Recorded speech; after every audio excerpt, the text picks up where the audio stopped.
Assalamualaikum warahmatullahi wabarakatuh. Innal hamdalillah nahmaduhu wa nasta'inuhu wa nastaghfiruh wa na'udzu billahi min syururi anfusina wa sayyiati a'malina. May yahdihillahu fala mudhillalah wa may yudlilhu fala hadiyalah. Asyhadu an la ilaha illallah wa asyhadu anna Muhammadan abduhu wa rasuluh, amma ba'd. Pertama, marilah kita panjatkan puji syukur kehadirat Allah Subhanahu wa taala yang telah melimpahkan segala rahmat, taufik serta hidayahnya kepada kita semua sehingga kita dapat berkumpul dalam majelis yang insyaallah penuh barokah ini.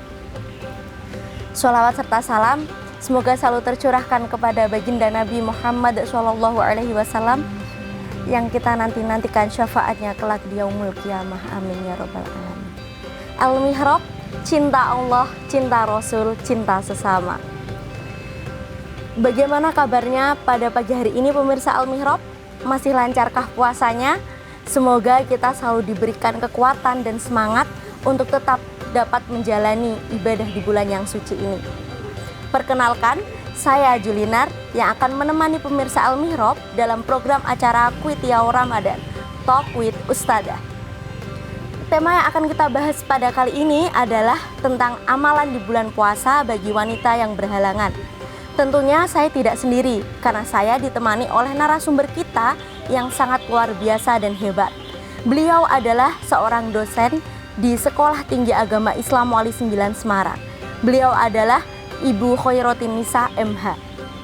Assalamualaikum Ibu. Waalaikumsalam warahmatullahi wabarakatuh. Bagaimana kabarnya Ibu? Alhamdulillah sehat walafiat. Kesibukannya selain mengajar apa nih Bu akhir-akhir ini? Selain mengajar di rumah. Di kalau rumah. Kalau tidak online ya di rumah. Kalau pas offline ya ke kampus. Oh, ke kampus. Tema yang akan kita bahas pada kali ini itu adalah tentang amalan di bulan Ramadan bagi wanita-wanita yang sedang berhalangan Ibu. Islam kan sangat kompleks ya Bu, sebagai agama rahmatan lil alamin, Islam memperhatikan umatnya terutama bagi kaum wanita Ibu. Nah, namun akhir-akhir ini atau kebanyakan wanita itu belum sadar dan belum paham bahwa sebenarnya itu banyak amalan-amalan yang dapat dilakukan meskipun seorang wanita itu tidak bisa berpuasa, tidak bisa sholat, tidak bisa tadarus Al-Quran seperti itu Bu. Nah, itu menurut Ibu bagaimana Bu? Oke. Assalamualaikum warahmatullahi wabarakatuh. Bismillah, alhamdulillah, salatu wassalamu ala rasulillah, la haula wa la quwata illa billah, amma ba'd. Pemirsa Al-Mihrab yang dirahmati Allah, marilah pertama kita panjatkan puji syukur kehadirat Allah Subhanahu wa taala yang telah memberikan rahmat, inayah, taufik, hidayah dan kenikmatan kesehatan kepada kita semua sehingga sampai hari ini kita masih diberikan kesempatan untuk berpuasa di bulan Ramadan ini. Sholawat serta salam marilah kita sanjungkan ke pangkuan beliau Nabiullah Muhammad sallallahu alaihi wasallam. Semoga kita termasuk umatnya yang mendapatkan syafaatnya di yaumil qiyamah. Amin. Pemirsa Al-Mihrab yang berbahagia, alhamdulillah Allah telah memilihkan kepada umat Nabi Muhammad puasa atau bulan Ramadan, bulan di mana penuh berkah, maghfirah, ampunan yang diberikan khusus untuk umatnya Nabi Muhammad. Beberapa keutamaan yang sudah ditulis dalam beberapa kitab salaf, diantaranya adalah yang pertama, bulan Ramadan adalah syahrus syam. Allah Subhanahu wa taala telah berfirman di dalam Al-Qur'an, Bismillahirrahmanirrahim, ya ayyuhalladzina amanu kutiba alaikumusyamu kama kutiba alal ladzina min qablikum la'allakum tattaqun. Hai orang-orang yang beriman, diwajibkan kepadamu berpuasa sebagaimana diwajibkan kepada orang-orang sebelum kamu. Semoga kamu semua termasuk umat yang bertakwa. Bulan Ramadan ini adalah bulan di mana diwajibkan bagi umat Islam untuk berpuasa. Puasa Ramadan ini diwajibkan pada tahun kedua Hijriah setelah Nabi hijrah di Madinah pada bulan Sya'ban. Ini menunjukkan bahwa bulan Ramadan ini spesial buat kita, umat Nabi Muhammad. Yang kedua adalah Syahrul Ibadah, bulan Ramadan adalah bulan yang digunakan untuk umat Islam memaksimalkan untuk ibadah. Bahkan dalam hadis sudah dijelaskan bahwa kalau di dalam bulan-bulan selain bulan Ramadan itu pahala dilipat gandakan sampai 70 kali lipat. Di bulan Ramadan itu hingga 700 lipat. Wah, ini luar biasa. Luar biasa. Bahkan ada hadis lagi yang menyatakan bahwa as-saumuli wa ana ajzi bihi. Puasa itu ya untuk Allah, untuk saya. Allah mengatakan begitu. Wa ana ajzi bihi, dan sayalah yang akan membalas puasanya di bulan Ramadan ini. Ini menunjukkan bahwa betapa besarnya hingga tidak bisa dinyatakan dengan kata-kata. Yang hadis tadi menyatakan 700 kali lipat, ini wa ana ajzi bihi. Allah tidak menyebutkan berapa besar pahala yang didapatkan oleh umatnya Nabi Muhammad ini. Maka di bulan Ramadan ini umat Muhammad harus memaksimalkan ibadah-ibadah yang ada di bulan Ramadan ini. Kemudian yang ketiga adalah Syahrul Mubarak. Syahrul Mubarak. Ini juga ada di dalam hadis yang menyatakan bahwa idza ja'at syahrul Ramadan futihats abwabul jannati wa ughliqat abwabun nari wa sudifatis syayatin. Artinya adalah jika datang bulan Ramadan maka dibuka beberapa pintu surga dan ditutup beberapa pintu neraka, dan setan-setan yang ada di sekitar kita itu dibelenggu oleh Allah. Ini betapa mubaraknya, betapa berkahnya bulan Ramadan ini, sehingga Allah itu memberikan keistimewaan. Pintu-pintu surga dibuka semuanya dan pintu-pintu neraka ditutup. Bahkan setan-setan itu dibelenggu agar tidak mengganggu manusia-manusia. Kemudian selanjutnya adalah Syahrul Maghfirah. Syahrul Maghfirah, bulan penuh pengampunan. Ini juga Allah sudah menjanjikan, man shoma ramadhana imanan wahtisaban ghufira lahu ma taqaddama min dzambihi. Barang siapa yang puasa di bulan Ramadan dengan iman dan mengharapkan pahala, maka Allah menjanjikan diampuni dosa orang tersebut yang sudah dilakukan. Ini betapa mulianya kita sebagai umat Muhammad yang sudah diberikan keistimewaan luar biasa di bulan Ramadan ini. Nah, begitu istimewanya ini, kadang ini menjadi kekhawatiran tersendiri untuk perempuan-perempuan. Karena perempuan-perempuan itu punya pengalaman yang tidak dipunyai oleh laki-laki. Benar, Bu. Apa itu pengalamannya? Ada 5 pengalaman. Pengalaman biologis yang dialami perempuan adalah yang pertama, dia itu haid. Yang kedua, hamil. Kemudian melahirkan, menstruasi dan menyusui. Nah, ada beberapa keistimewaan yang diberikan oleh orang yang haid, orang yang nifas, orang yang wiladah. Ini diantaranya adalah dia tidak diperbolehkan untuk puasa, tidak diperbolehkan sholat, tidak diperbolehkan tawaf. Sehingga banyak kekhawatiran. Terus bagaimana kalau di bulan Ramadan ini kita tidak bisa memaksimalkan sedemikian rupa ibadah kita? Kita kok kalah dengan laki-laki? Nah, ini kekhawatiran tersendiri yang ada di perempuan. Padahal kekhawatiran ini sudah disampaikan oleh Allah di dalam ayat Al-Quran. Fastajaba lahum anni la udhi'u amala amilin minkum min dzakarin aw untha ba'dukum min ba'd. Ini awalnya adalah protes dari sahabat-sahabat Rasul perempuan. Dulu ada beberapa sahabat, banyak sahabat laki-laki yang diberikan tugas untuk perang, untuk hijrah dalam rangka menyebarkan agama Islam. Tetapi yang perempuan ini tidak mendapatkan peran yang signifikan. Sehingga mereka itu, yang laki-laki itu diberikan janji oleh Allah surga. Tapi kok saya tidak hijrah dan saya tidak memberikan sesuatu kepada Islam, terus apa yang saya dapat? Kemudian Quran itu turun menjawab pertanyaan-pertanyaan sahabat ini. Artinya fastajaba lahum anni la udhi'u amala amlin. Allah itu tidak menyia-nyiakan amalnya baik itu laki-laki maupun perempuan. Jadi amalnya laki-laki dan perempuan itu tidak dibedakan. Tidak dibedakan. Ba'dukum min ba'd. Sebagian dari kamu itu adalah sebagian yang lain. Artinya ada kesalingan antara laki-laki dan perempuan dan Allah tidak membedakan derajat di antara dua orang ini. Ini menunjukkan bahwa betapa Allah itu memandang derajat laki-laki dan perempuan itu sama. Diberikan keluasan, diberikan kesempatan untuk laki-laki dan perempuan berlomba-lomba memaksimalkan ibadah di bulan suci ini. Bahkan tidur saja bernilai ibadah. Apalagi ibadah-ibadah yang lain. Daripada tidur mending mendengarkan pengajian, daripada tidur mending belajar, yang kuliah ya kuliah, yang kerja ya mengerjakan tugas-tugas pekerjaan, dan yang tugas di domestik juga melakukan pekerjaan-pekerjaan yang ada di rumah. Yang penting semuanya itu diniati dengan ibadah. Perbedaan antara pekerjaan yang satu dengan pekerjaan yang lain itu berbeda tergantung dari niat.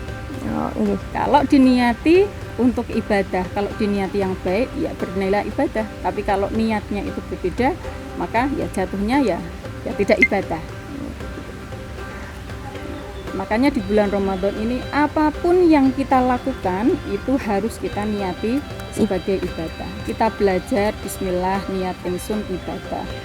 Kemudian kita melakukan pekerjaan rumah, mencuci piring, menyapu, kemudian memberikan pelayanan kepada suami, memberikan pelayanan kepada anak dan anggota keluarga yang lain, kita niati ibadah.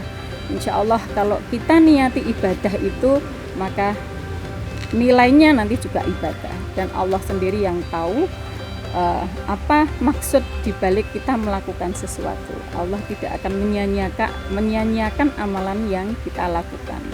Nah, ya Bu, biasanya seorang wanita itu di saat dia sedang berhalangan atau sedang mendapatkan keistimewaan di bulan Ramadan, dia jadi lebih bersikap lebih santai ngoten Bu. Padahal seharusnya kan banyak aslinya hal-hal yang bisa kita lakukan dan bernilai pahala apabila kita meniati ibadah ngoten ya Bu. Nah, bagaimana seharusnya seorang wanita itu mengubah persepsi seperti itu Bu? Biasanya kan kalau haid itu waktunya untuk beristirahat, waktunya untuk bersantai-santai, padahal banyak peluang sebenarnya Bu. Itu bagaimana?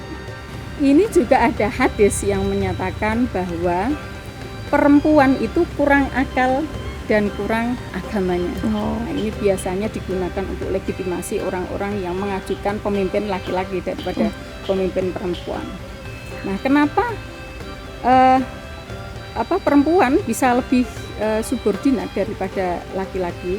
Dijawab di situ oleh Nabi, karena sudah dibuktikan bahwa perempuan itu syahadahnya, kalau persaksian itu dia 2, kemudian laki-laki 1. Ini menunjukkan bahwa perempuan itu separuh dari laki-laki. Kemudian kurang dinnya, kurang agamanya, itu ditunjukkan bahwa perempuan itu mempunyai pengalaman-pengalaman tersendiri yang tadi saya sampaikan. 5 pengalaman itu yang tidak dialami oleh laki-laki, sehingga dengan dia haid selama 7 hari misalnya, 7 hari itu haid, kemudian belum lagi dia melahirkan juga dikurangi. 7 hari itu hanya 1 bulan loh, coba kalau dihitung sampai tahun-tahunan. Nah, kemudian melahirkan itu sudah sama nifas, itu sudah berapa? Golibnya itu 40 hari, kalau paling banyak 60 hari. Coba kalau dihitung dia melahirkan berapa kali, ini juga tidak akan sama dengan laki-laki. Belum lagi dia itu menyusui itu juga diberikan rukhsah oleh Allah untuk misalnya tidak puasa di bulan Ramadan. Padahal tadi sudah disampaikan bahwa melakukan sesuatu di bulan Ramadan itu nilainya luar biasa dibandingkan dengan dia mengqadha di bulan-bulan yang lain gitu. Nah, ini kalau di logika juga juga bisa sih. Jadi kurang itu kan karena dia memang pas waktu haid tidak melakukan apa-apa. Iya, benar. Sedangkan laki-laki dia itu bisa membaca Quran, dia itu bisa sholat di masjid, iktikaf, kemudian melakukan sholat-sholat wajib maktubah maupun sholat sunnah. Sedangkan kalau perempuan tidak melakukan apa-apa, ya sudah jelas itu akan bernilai berbeda, sangat berbeda sekali. Tetapi karena Allah tadi tidak membanding-bandingkan amalannya laki-laki dan perempuan, ya mari bagi perempuan untuk berlomba-lomba melakukan amalan-amalan untuk mengganti amalan yang tidak diperbolehkan tadi. Nah, untuk mengisi atau biasanya kan seorang wanita itu kan tadi memiliki kekurangan-kekurangan ngoten ya Bu. Dan biasanya saat datang tamu keistimewaan di bulan Ramadan pun kadang berpengaruh bagi emosi si wanita ya Bu. Nah, itu apakah berpengaruh juga dengan dia itu melaksanakan ibadahnya? Di dalam Quran surat Al-Baqarah ayat 222 itu dijelaskan yas'alunaka 'anil mahid qul huwa adzan fa'tazilun nisaa fil mahid. Nah, mereka orang-orang zaman dulu sebelum Islam datang itu menanyakan pada Muhammad tentang haid, karena fenomena yang dulu kalau orang-orang haid itu diusir dari rumah. Jadi ini perlakuan terhadap perempuan, bedanya antara Islam dengan pra-Islam itu gitu. Jadi perempuan di masa pra-Islam itu diperlakukan subordinatif dan marginalisasi dan lain sebagainya, sehingga tidak ada harganya bagi perempuan. Nah, mereka itu menanyakan kepada Nabi, apa itu haid? Apa itu haid? Nah, Nabi menjawab, qul huwa adzan. Jawablah hai Nabi bahwa haid itu adalah penyakit. Penyakit. Nah, artinya bahwa perempuan yang mengalami haid itu ya jangan diusir dari rumah, jangan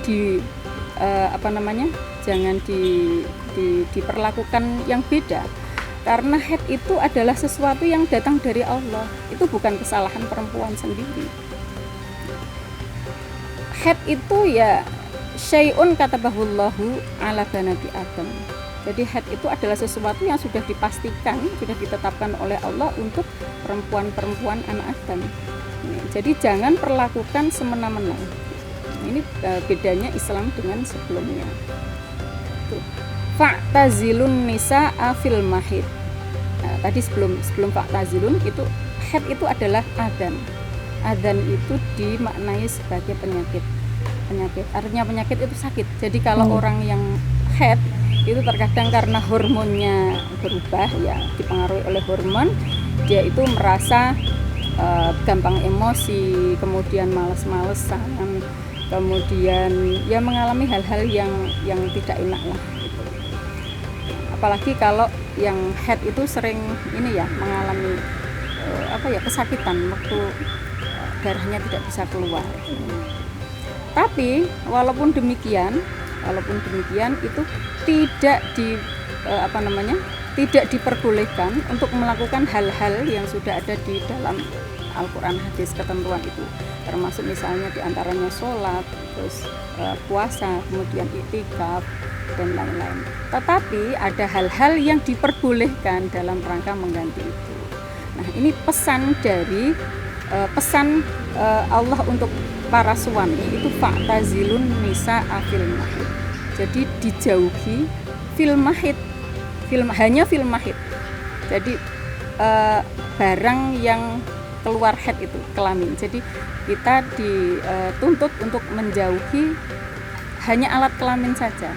Tetapi selain itu boleh melakukan apapun. Oke. Jadi seperti itu pemirsa Al-Mihrab. Sebenarnya bagi wanita yang sedang berhalangan, terutama di bulan Ramadan, ternyata banyak sekali amalan-amalan yang dapat dilakukan. Asalkan semua dilandasi dengan niat untuk beribadah kepada Allah Subhanahu wa taala. Ngoten nggih Ustazah. Nah, jadi untuk pemirsa di Al-Mihrab di rumah, alangkah baiknya di bulan Ramadan ini kita senantiasa untuk tetap memperkuat ibadah dan iman, supaya kita tetap dapat mendekatkan diri kepada Allah Subhanahu wa taala. Dan untuk selanjutnya kami akan meminta apresiasi dari pemirsa Al-Mihrab untuk membuat pertanyaan terkait tema ini yang akan kita bahas di episode kedua nanti.